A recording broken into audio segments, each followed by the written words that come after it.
উল্লাসকর দত্ত তিনি ছিলেন ব্রিটিশ বিরোধী আন্দোলনের একজন সোচ্চার বিপ্লবী। ইতিহাস ও ঐতিহ্য দিয়া ভরা আমাদের ব্রাহ্মণবাড়িয়া। আজকে আমি আয়া পড়ছি ব্রাহ্মণবাড়িয়া জেলার সরাইল উপজেলার কালীকুচ্ছ গ্রামে।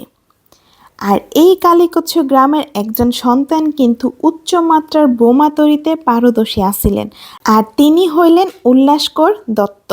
আজকের ভিডিওতে থাকবো উল্লাসকর দত্তের জন্মস্থান। তো চলেন ভিডিওটা শুরু করা যাক। হ্যালো এভরিওয়ান, আসসালামু আলাইকুম। কেমন আছেন আপনারা সবাই? আমি তো আপনারা Sanaya from my page Sanaya blogs আয় পড়ছি নতুন আরেকটা ভিডিও।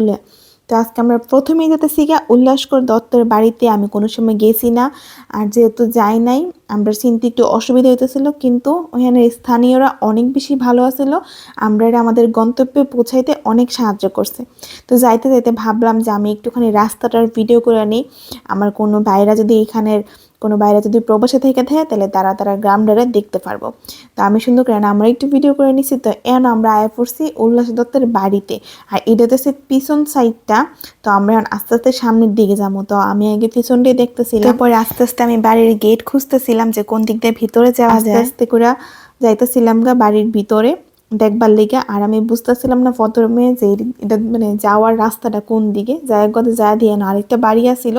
আর এ বাড়ির সামনে আসিল উল্লাসকর দত্তের বাড়ি। এটা হইতেছে ওনার জন্মস্থান। তো আমি মেন গেটটা প্রথমে হুজ্জা পেয়েছিলাম না, আমি বরাবরই একটা কানি। তো আমি প্রথমে এদিক দিয়ে ভিডিও করতেছিলাম, কিন্তু পরে একটু সামনে যাই দেখি যে না, মেন দরজাটা হইতেছে এইটা। তো আমি এদিকে দেখতেছিলাম, মানে একদম গাছ টাছ পুরাটা দেয়ালে একদম গাছ আসিল, গাছ দিয়ে বইরে গেছিল গা। আর এরকম মানে অযত্নে থাকলে আসলে এরকমই হয়। তো কারা কারা এই জায়গাটাতে গেছেন বা কারা কারা চিনেন উল্লাস দত্তের কথা বা জীবন কাহিনী, আমার কিন্তু অবশ্যই কমেন্ট করে জানাইবেন। ভিডিওটা অনেক বেশি বড় হয়ে যাবে গা, এর লেগে আমি ওনার সম্পর্কে ডিটেলস সব কিছু বলিনি। আপনারা জানতে ইচ্ছুক হইলে ইউটিউবে বা গুগলে সার্চ দিলে পাওয়া যাবেন। আর এই বাড়িটারে আমি যাওয়ার পরে জানতেছিলাম যে এলাকার বাসীরা বা স্থানীয়রা ভাগবাড়ি হিসেবে চিনে। তো আমরা যখন যাইতেছিলাম তখন সবাই করতেছিল যে কোনটা ভাগবাড়ি। তো এটার মানে ভাগবাড়ি পড়ার কারণটা আমি জানতে চাইতেছিলাম। পরে জানতে পারলাম যে যখন উল্লাসকর দত্তরা এখানে ছিলেন তখন নাকি বাড়ির সামনে দুইটা ভাগ ছিল, এই জন্য নাকি এটার নাম ভাগবাড়ি হিসাবে পরিচিত স্থানীয়দের কাছে। কতটা সত্য কতটা মিথ্যা এটা আমার জানা নাই। আপনারা যদি জানেন থাকেন অবশ্যই আমার কমেন্ট করে জানাবেন। তো আজকের জন্য এখানেই, সবাই আমাকে জানাবেন আপনার কাছে আমার ভিডিওটা কেমন লাগছে। আল্লাহ হাফেজ।